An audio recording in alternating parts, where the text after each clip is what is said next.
Hola compañeros y maestro, el día de hoy les vamos a presentar el tema Fritz Perls.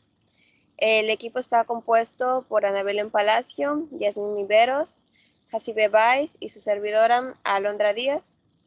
Siguiente, por favor.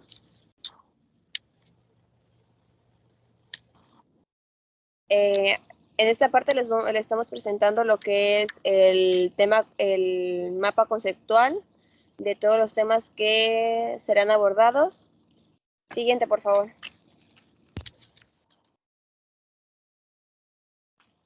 Ok, compañeros. Lo primero que se va a abordar va a ser la biografía de Fritz Perls.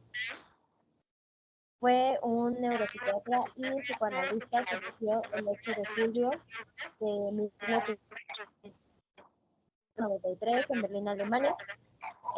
Fritz Perls dejó la escuela a los 13 años y lo obligó a su padre a trabajar en una tienda que tenían de la familia. Posteriormente estudió medicina, pero durante la Primera Guerra Mundial fue exento por una enfermedad cardíaca que tenía, así que se enlistó en la Cruz Roja y sirvió para el Frente Belga en la guerra. Para 1920 estudió un doctorado en medicina en la Universidad de Friedrich Wilhelm en Berlín. En 1933 tuvo que salir de Alemania debido a los nazis y se estableció en Johannesburgo, Sudáfrica, junto a su esposa Laura Posner. Y a partir de eso desarrolló una terapia definida como psicoanálisis revisado. Laura y Fritz Perls, perdón, empezaron a radicar en los Estados Unidos ya cuando tenían más de 50 años. Y ahí en Estados Unidos definieron a la terapia que le habían puesto como psicoanálisis revisado como terapia Gestalt. Inauguraron el primer instituto de la Gestalt en Nueva York durante 1952 y a principios de 1960 él abrió un instituto junto con Laura y en 1964 se asoció con otros institutos que lograron que se hiciera más grande el movimiento. Falleció el 14 de marzo de 1970 en Chicago, Estados Unidos. Eh, la teoría de la Gestalt o psicología inició en 1920. Gestalt significa patrón, figura o forma y busca darle un sentido a cómo nuestras mentes perciben las cosas como un todo y no de manera individualmente. La teoría estudia cómo nuestra mente configura mediante leyes o principios básicos los elementos que llegan a ella a través de la memoria y determinan que el cerebro siempre intenta como simplificar y organizar las imágenes complejas y hacerlas menos complejas. Existen principios básicos de la Gestalt, que son la ley de proximidad, en donde los elementos próximos tienden a ser vistos como sustituyendo una unidad antes que los elementos alejados. Por ejemplo, aquí hay un ejemplo de cómo sería que los elementos alejados, si los ves de cerca, se representan como una unidad, pero si los alejas y están en conjunto, hacen un todo. Ley o principio de continuidad. En igualdad de condiciones tenemos a percibir formando parte de una misma figura los estímulos que guardan entre sí una continuidad. Después tenemos la tercera ley, que se llama ley de la figura y el fondo, en donde nosotros como seres humanos siempre tendemos a separar las figuras del fondo según su color o su forma, el tamaño o el contraste, como se ve en el ejemplo de la imagen. La ley de semejanza. Si hay varios elementos de diferente clase y que son de igual condición, hay una tendencia a reunir en grupos los elementos de igual clase, como el ejemplo de la semejanza. O sea, si hay elementos que son iguales y hay otros elementos, otro grupo de elementos que son de diferente manera, pues el cerebro siempre va a identificar aquellos que son iguales y le va a encontrar forma, por decir así. La ley del cierre dice que toda la información que contribuya a la conformación del concepto del contorno es privilegiada por sobre aquella que no contribuye a darle bordes o límites definidos a los objetos. Pues debido a que le puedes dar un borde o delimitar cierto objeto, es que le puedes dar forma y que tu cerebro puede configurarlo y agarrarle forma. En este caso, por ejemplo, es una letra. Es una letra G que está delimitada. Ley del contraste. La posición relativa de los diferentes elementos incide sobre la atribución de cualidades como el tamaño, por ejemplo. Y por último tenemos la ley de simetría, en donde las imágenes simétricas son percibidas como iguales o como un solo elemento en la distancia. Estas dos imágenes o figuras no son una letra, pero si las ves de lejos o si las ves con cierta distancia, te hace creer que es una letra por la simetría que tienen ambas.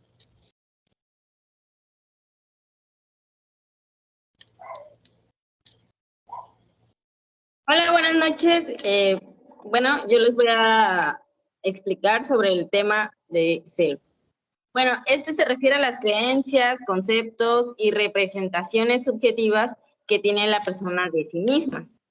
Bueno, aquí pueden incluir diferentes conceptos como lo son la autoestima, la autopercepción, la autoconciencia, la autoimagen, el autoconcepto, la autoeficacia, la autoevaluación y la autodeterminación.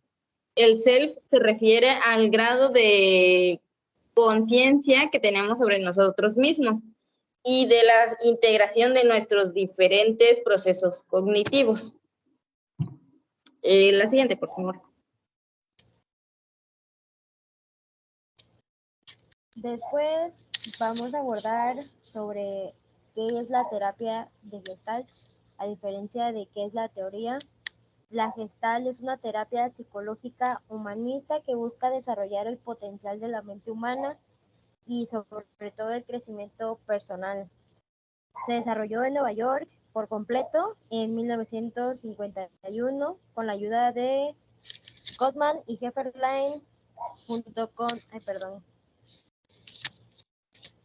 con Fritz Perls y su esposa. Una disculpa.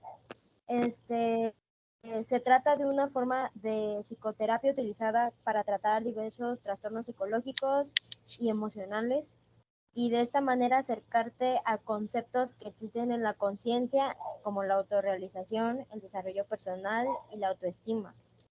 Esta terapia procura integrar las conductas, el sentimiento o los pensamientos del paciente de manera en que las acciones estén enfocadas en conseguir una salud mental óptima. La persona que realiza esta terapia debe ser un psicólogo y ayudar al paciente a que sea más consciente de sus acciones, o sea, de sí mismo, a pesar del pasado, o sea, se centra más en el presente y asumir más las responsabilidades en el cuidado de su vida, por ejemplo. Las técnicas de la terapia gestáltica incluyen la confrontación a sí mismo, el análisis de los sueños y el juego de los roles. La terapia está enfocada principalmente en lo que se está pensando y sintiendo en el ahora. No en lo que pudo ser o cómo debería haber sido, sino siempre consiste en hacer que el paciente viva y sienta la realidad, dando un mayor protagonismo al cómo, por qué y para qué. Algunas de las características son que se sienta en el presente, que siempre se debe ser uno mismo y que es vivencial.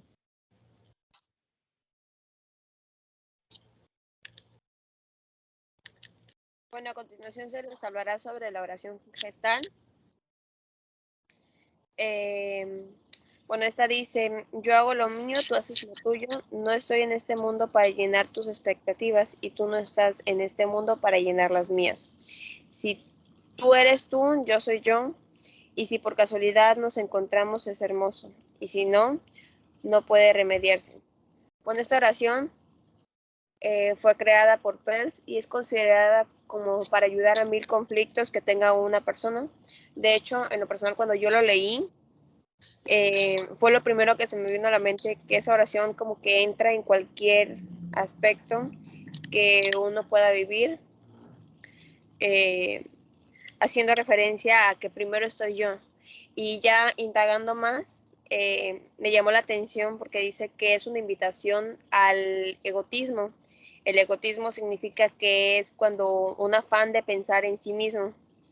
Sin embargo, hay como una controversia en esa parte porque dice que está bien pensar en uno mismo, que es sano para nosotros el ponernos a veces a nosotros mismos ante cualquier situación. Entonces, en lo personal, ¿cómo se podría llamar? Lo enlacé mucho en esa parte de que sí entra en cualquier circunstancia de nuestra vida. Siguiente, por favor.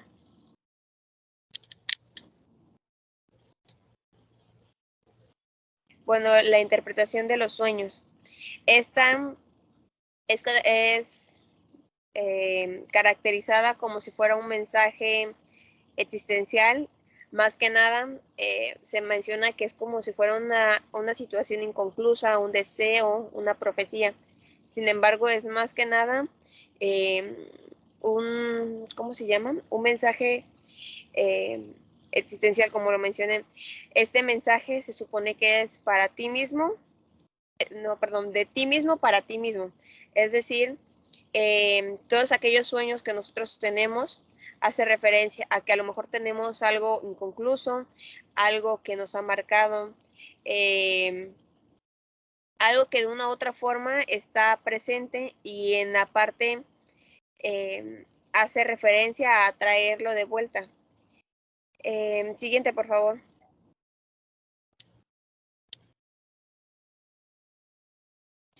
En esta parte hay 4 tipos de sueños.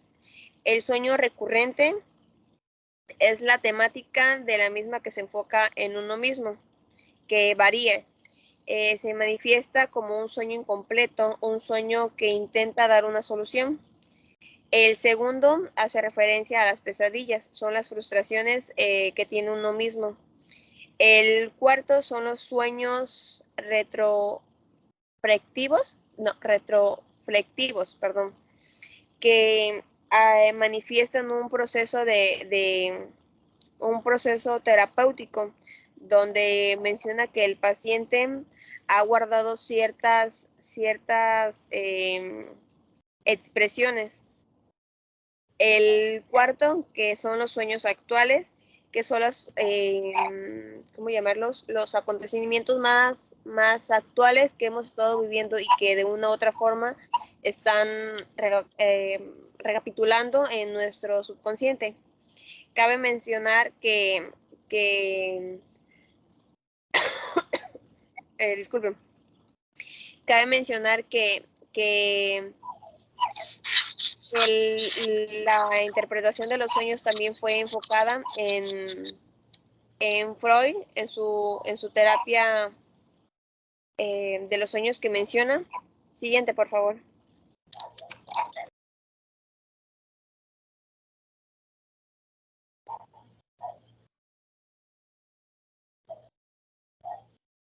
Bueno, ahora es de la visión del ser humano. Y aquí, como dice la diapositiva, dice: las personas percibimos las cosas como un conjunto, como una totalidad, pero no podemos percibir todo a la vez. Y aquí Peirce dice que, bueno, habla sobre que la enfermedad mental se explica como alguien alguien que es de cantidad y calidad. El ejemplo que él da es cuando una persona fallece, ya sea alguien muy apegado a ti o alguien que tú querías mucho, y no puedes expresar como, o sea, no te pudiste despedir o no pudiste darles como tal un adiós. Esa es una, y otra es el que no podemos percibir todos lo mismo. O sea, vemos algo, pero no todos los percibimos de la misma manera, ni todos tenemos la misma visión al ver eso, ¿no? Y un ejemplo que da es como cuando estamos, no sé, en un parque y podemos ver muchas cosas. O sea, podemos ver, no sé, animales, aves, árboles, pero cada quien lo va viendo de diferente manera. O sea, no todos los tenemos que percibir de la misma manera. Y algo que da como diciendo que va muy relacionado es lo de la visión holística y la visión La visión. No, perdón, la homeostasis. Siguiente, por favor. Y ahora viene la visión del hombre moderno. Se dice igual, Peirce, que el hombre moderno no sufre y sabe poco de lo que es vivir de una forma verdaderamente creativa. A lo que da a entender aquí es que muchas veces nosotros vamos perdiendo como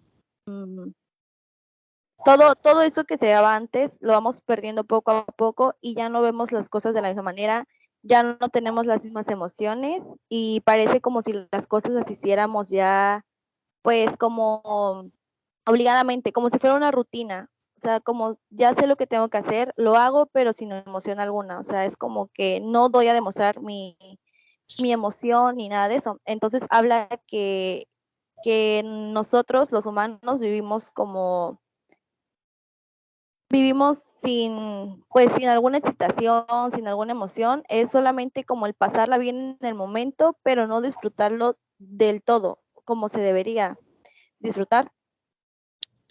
Y también dice que, como ya lo mencionaba, se demuestra mucho la falta de interés que tenemos hacia las cosas. Y un ejemplo que yo podría dar es como el hecho de cuando uno está trabajando. O sea, cuando uno está trabajando es como que una rutina, ya sé lo que tengo que hacer, pero no me demuestro como tal con ganas de hacerlo. O sea, es como que, ok, lo hago porque lo tengo que hacer, ¿no? Pero no me veo yo con alguna emoción de que estoy disfrutando o mi trabajo o estoy disfrutando lo que estoy haciendo. Y ahora va la siguiente.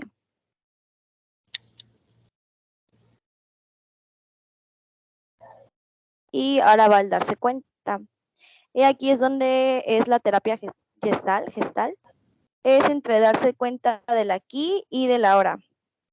Habla de las fantasías y habla de darse cuenta del presente, de la realidad y también sobre algunas fantasías que nosotros vamos teniendo. Aquí habla que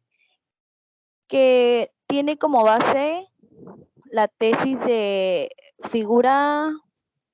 figura-fondo y eso es parte de la terapia. Eso es donde permite que nosotros nos vayamos dando cuenta como de nuestras capacidades. Es que, bueno, y ahí es donde pues la persona que va, se trata de que tome conciencia de sus acciones, de sus sentimientos, de sus pensamientos, de la postura que va teniendo, de su ritmo respiratorio también, de sus sensaciones físicas, de todo eso se va tratando. Y es para que, no, perdón. En segundo paso, lo que se hace es que se le propone experimentar a través de las emociones. Es jugar con las emociones de cada uno y viene también lo de la dramatización de los sentimientos. Entonces es cuando uno, ya sea sentimientos hacia otras personas, no tiene que ser a fuerza de nosotros, sino, no sé, algún sueño, no sé, tu padre, tu madre, alguna otra persona. Y bueno, como le dije, es el darse cuenta del aquí y ahora, el darse cuenta del mundo exterior. Y cuando habla del mundo exterior es un contacto sensorial con objetos. Y también habla de darse cuenta del mundo interior y de las fantasías también. Siguiente.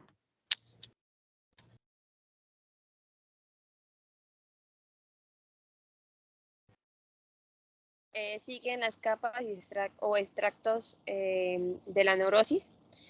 Aquí cabe destacar que para Peirce la neurosis no era nada medicinal, sino era más que nada educación, porque hace referencia a que va orientada al aprendizaje.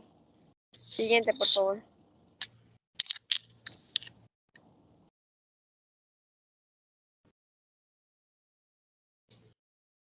Siguiente, por favor.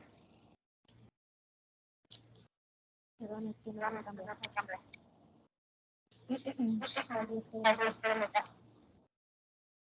¿Ese es? O un antes, no, un antes.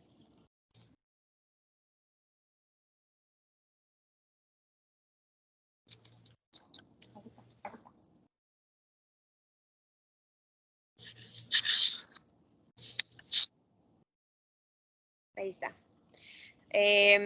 A continuación se les van a mencionar las 5 capas de la neurosis. La primera se llama los clichés, es decir, son las cortesías sociales que tiene una persona. Un ejemplo, hola Belén, ¿cómo estás? Jacibe, ¿cómo la pasaste hoy? Muchas gracias, María. Son todas esas aquellas acciones o cortesías, como mencioné, que se hace socialmente. La segunda es la de juegos y roles. Esta es la capa social, como la de cómo actuamos. Un ejemplo, María hace el rol de la niña inteligente, Rosa hace el rol de la niña rebelde, o Juan hace el rol del niño futbolista.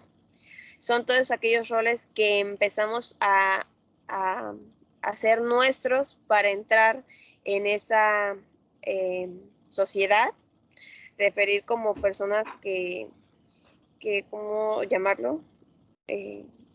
Como esos personajes que representamos ante las demás personas. El cuarto es el impasse, que es cuando dejamos a un lado los roles y porque ya empezamos a perder esa esencia que somos nosotros. La cuarta es la de muerte o implosión, que es cuando empezamos a decidir, a aceptar que mueran esos roles que estamos interpretando. Y la quinta es la de la explosión, que es cuando mueren los roles y surge el yo real. Siguiente, por favor.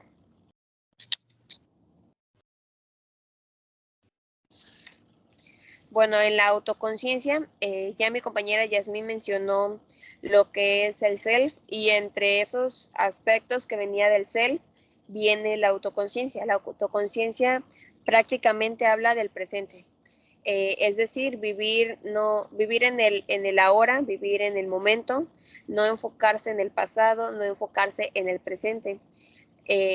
Esta autoconciencia va a ayudar a la terapia gestal porque hace referencia a la autoconciencia corporal y la autoconciencia emocional. Es decir, nosotros, si nos enfocamos en el pasado, involuntariamente también nuestro cuerpo va a hacer referencia o va a hacer referencia, no hablando del presente, sino hablando del pasado, o en dado caso, hablando del futuro. Y se dice que en ella se basan comprender a sí mismo y localizar las satisfacciones en las que están las personas. Siguiente, por favor.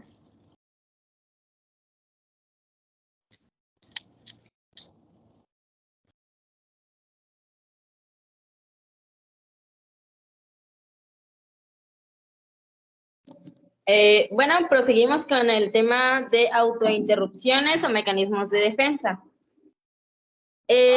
Bueno, estos tienen la finalidad de evitar el dolor o sufrimiento. Fritz, junto con su esposa, que era cofundadora de la terapia gestal, descubrieron hasta 5 mecanismos de defensa. El primero es la introyección. Este es cuando incorporamos dentro de nosotros patrones o actitudes, modos de actuar o maneras de pensar que no son nuestras, que nos las inculcan otras personas y que es como una idealización, se podría decir. La proyección es al revés. La proyección es cuando tenemos la tendencia de hacer responsable al ambiente de lo que nosotros mismos generamos y así rechazamos los impulsos adjuntándoselos a otras personas. No nos hacemos cargo, sino que simplemente como que le echamos la culpa a las demás personas de lo que yo misma estoy haciendo. La confluencia, esta se da cuando la persona se confunde y no distingue entre un límite entre yo y el ambiente. Por ejemplo, los niños recién nacidos, ellos tienden mucho a tener esto porque ellos no pueden distinguir si están dentro o fuera, no pueden distinguir muchas cosas. Entonces, hay una confusión, se podría decir. La deflexión.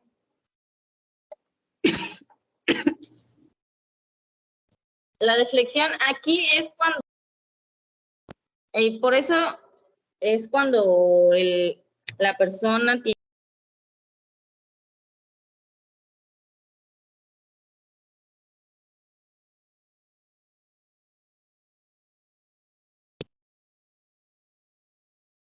Ya se te puso el micrófono, se te apagó. ¿Ya me escucho? Ya te escuchas. ¿Ya? Ok. Bueno, ¿hasta dónde me puede escuchar? Deflexión. En deflexión, ok. Bueno, aquí es cuando se podría decir que es cuando, un ejemplo, cuando estoy con mis amigos me la paso muy bien, pero hay asuntos que no se pueden tocar. Si les hablo, no sé, de algo doloroso o suelen responder con ¿sabes qué? No me hables de ese tema. Es como que trato de evitar cosas que sé que me están afectando y las trato como de cortar. Ya no quiero seguir hablando sobre el tema porque es algo que no me gusta platicar, así de simple. El siguiente es, yo creo que ese es algo que todos hemos como que en algún momento llegado a tomar este mecanismo de defensa, donde estamos hablando sobre algún tema y los amigos como que te empiezan a preguntar, oye, ¿y cómo te fue con, no sé, con fulanita de tal? Y es algo, no sé, tal vez me pasó algo doloroso y ya no quiero platicarlo, entonces, ¿sabes qué? No, pues lo cambio de tema, pensando que de esta forma ya no me va a doler, pues estoy evitando un dolor. La retroflexión. En es cuando el sujeto se hace a sí mismo lo que le gustaría hacerse a otras personas. Conoce el límite que se tiene con las otras personas, entonces mejor lo hago conmigo, lo hago pues yo misma. La siguiente, por favor.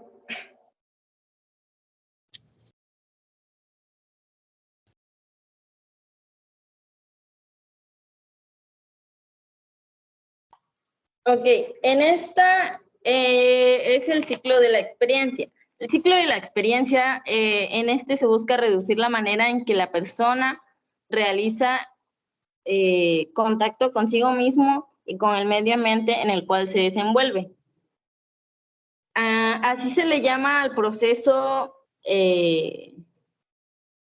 psicofisiológico. En este va relacionado con la satisfacción de las necesidades del organismo. Es un ciclo que se va repitiendo durante toda la vida y que en todo momento alguna vez lo hemos pasado. En la terapia gestal, este ciclo se considera como un núcleo básico en la vida humana, porque ayuda a la homeostasis del cuerpo humano.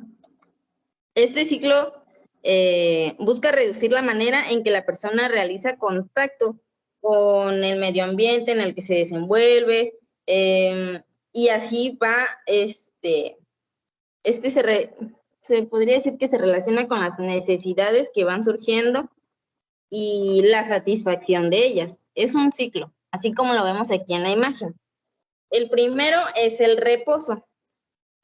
Aquí podemos notar el reposo. Estamos en una hiperrelajación donde se podría decir que no estamos pensando en nada, que estamos así, simplemente relajados. De ahí sigue la sensación. En este se siente algo que aún no se identifica y se llega a negar el contacto entre el organismo y la necesidad. Por ejemplo, no sé si les ha pasado que en algún momento dicen, quiero algo, pero no sé qué. Sé que quiero algo, pero no sé. Necesito algo, pero no entiendo qué es lo que necesito. O simplemente se me antoja todo. Así. No sabemos, o estamos indecisos en que no sabemos qué es lo que realmente queremos, o simplemente se nos antoja todo. Y de ahí pasamos a la formación de figura. La formación de figura es la parte donde el darse cuenta. Ya sé qué es lo que yo quiero. Identifico qué es lo que yo tengo que satisfacer o qué es lo que yo necesito. Pero es cuando se podría decir que me entra la flojera. Ay, sé que necesito, no sé, se me antojó algo, pero no tengo ganas, no lo necesito tanto. Ahí se va a quedar, ahí lo dejamos. Pero después nos entra la movilización de la energía, que es cuando ya, bueno, pero es que sí le tengo ganas. Bueno, y si voy y ya como que estás agarrando el ánimo y la energía para hacer la actividad. Pero por el momento sigues sin moverte, sigues sentado y con la necesidad ahí. De ahí sigue la segunda parte, que es el ciclo externo.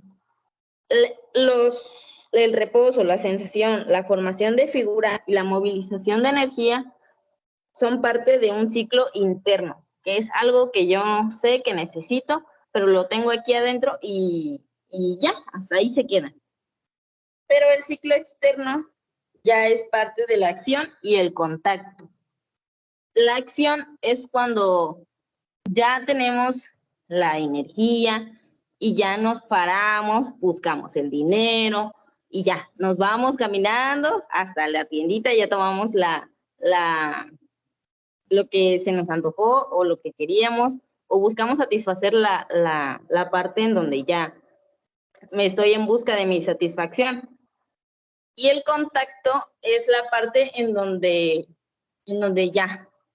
ya me sentí que ya comí lo que yo quería, se me antojaron unos taquitos, ya me los comí, ya me siento relajado porque ya me llené, ya no tengo hambre, entonces ya ahí es la parte en donde ya termina esta parte de este ciclo, en donde es algo que, como al inicio les mencionaba, siempre hemos pasado. Se nos antoja algo, o tenemos la sensación hasta de ir al baño, pero luego nos entra la flojera de no querer pararnos a ir. Así de simple. Por eso es que dicen que es una parte muy fundamental para la vida humana. La siguiente, por favor.